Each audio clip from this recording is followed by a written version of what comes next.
Apa yang kamu ingin, yang kamu mau orang lain perbuat kepadamu, perbuat itu kepada orang lain. Kalau kamu suka dihormati, buatlah hormat orang lain. Pada waktunya mereka akan hormat engkau. Engkau suka dicintai, mulailah mencintai. Dan pada waktunya engkau akan menerima buah-buah cinta. Engkau suka menjadi besar, besarkan orang lain. Pada waktunya engkau akan dibesarkan. Engkau mau dipuji, mulailah memuji. Engkau mau berhasil, mulailah membuat orang lain berhasil. Begitu. Cinta kasih dimulai dari yang paling dasar, yaitu apa yang kau mau orang lain perbuat kepadamu, perbuatlah itu kepada orang lain. Cinta yang paling dasar, pengorbanan yang paling awal, yang agak egosentris. Tapi sudah di jalur yang benar.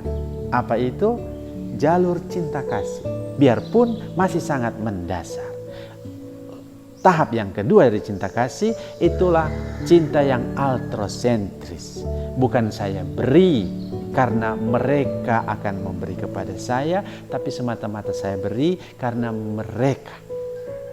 Dan ada tahap yang paling tinggi dari cinta kasih Kristiani. Apa itu? Simak selengkapnya video ini.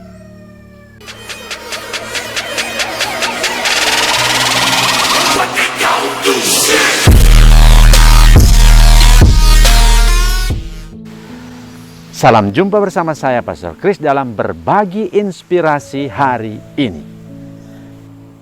Seringkali kita pikir bahwa kita tidak boleh berbuat sesuatu dengan patokan diri sendiri. Seolah-olah egosentris itu segala-galanya adalah kejahatan. Tapi hari ini Tuhan Yesus menerangkan tentang cinta kasih yang berdasar dari diri sendiri. Apa itu? Saya mau jadi baik, buat orang lain jadi baik. Saya mau jadi hebat, buat orang lain jadi hebat. Saya mau jadi pintar, buat orang lain jadi pintar. Saya mau selamat, buat orang lain selamat. Ini paling dasar dan egosentris. Patokannya, pusatnya ada pada diri saya. Sebagaimana saya mau orang lain berbuat kepada saya, begitu saya harus mulai berbuat untuk orang lain. Tapi di pihak yang sama, Tuhan Yesus menantang kita sebagai anak-anak Allah. Kalau kamu hanya menghormati orang yang menghormati kamu, apa bedanya kamu dengan orang-orang dunia? Kalau kamu hanya menolong orang yang menolong kamu, apa lebihnya martabatmu sebagai anak Allah? Orang dunia pun buat begitu, meminjamkan supaya dapat keuntungan. Maka Tuhan Yesus menantang kita untuk apa? Membuktikan, menyatakan diri sebagai martabat anak-anak Allah tidak cukup pada diri sendiri patokannya, tapi mesti naik level. Apa itu? Buat sesuatu karena orang lain. Buat sesuatu tertuju kepada yang lain. Bukan saya lagi menjadi patokannya, tetapi semata-mata untuk keselamatan orang lain. Kendati saya dihina, saya tetap berbuat baik kepada mereka. Kendati saya dicaci, saya tetap mendoakan mereka. Kendati saya dianiaya, saya tetap mau membantu menyelamatkan mereka. Nah, ini sudah menjadi lain cinta kasih yang lebih tinggi, yang lebih Kristiani. Berbuat baik, kendati orang berbuat jahat kepada kita. Tidak ada cinta yang lebih besar daripada cinta seorang yang rela mengorbankan diri untuk saudara-saudaranya.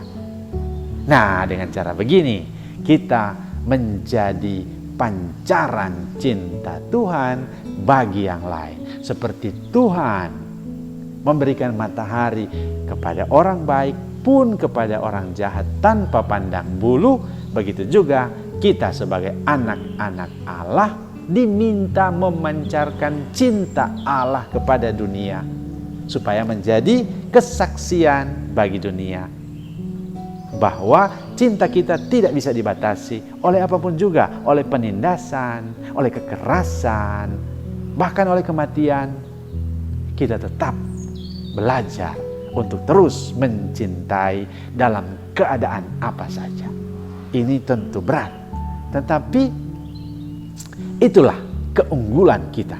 Kita boleh menjadi terang di tengah-tengah dunia yang sangat egosentris tadi.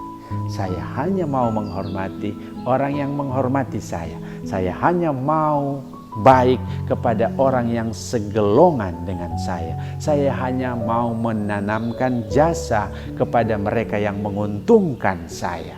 Saya hanya mau menyelamatkan mereka yang menjanjikan keuntungan bagi saya. Nah, Yesus bilang, orang tidak mengenal Allah pun boleh berbuat demikian. Apa keunggulanmu sebagai anak-anak Allah? Seperti Bapa di surga mencurahkan hujan, baik kepada mereka yang berterima kasih maupun mereka yang tidak berterima kasih. Begitu juga kita belajar untuk berbuat baik pun kepada mereka yang menganiaya kita.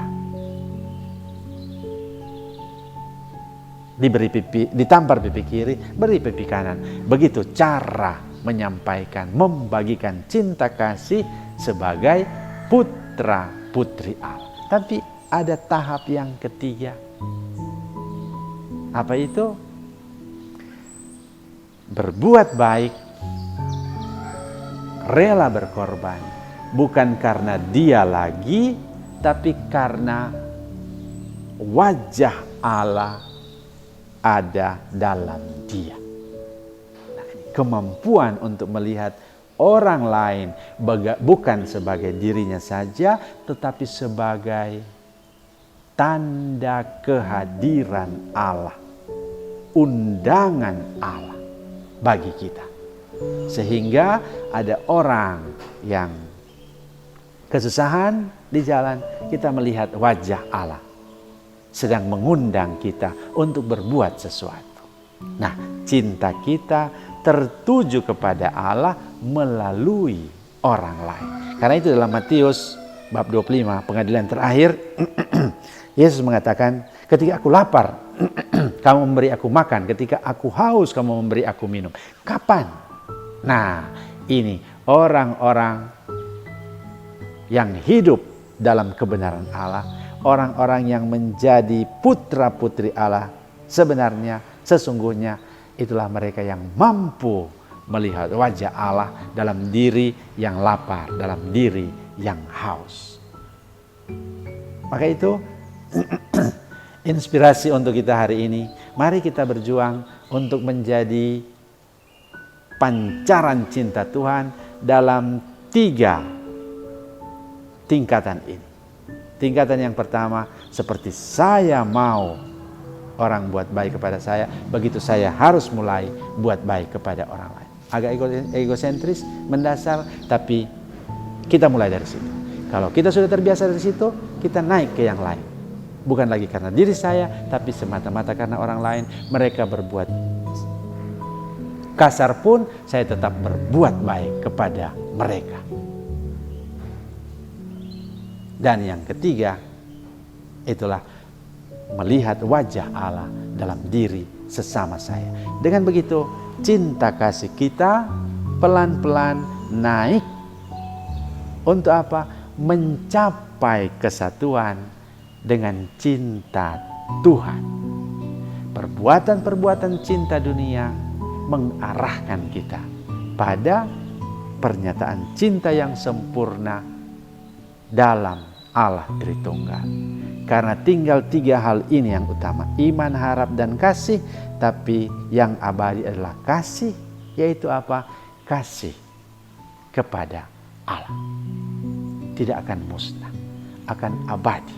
Yang kita latih di dunia ini mengasihi orang untuk mengasihi Allah akan disempurnakan dalam cinta kasih surgawi. Tuhan Yesus memberkati kita semua, Bapa dan Putra dan Roh Kudus. Amin.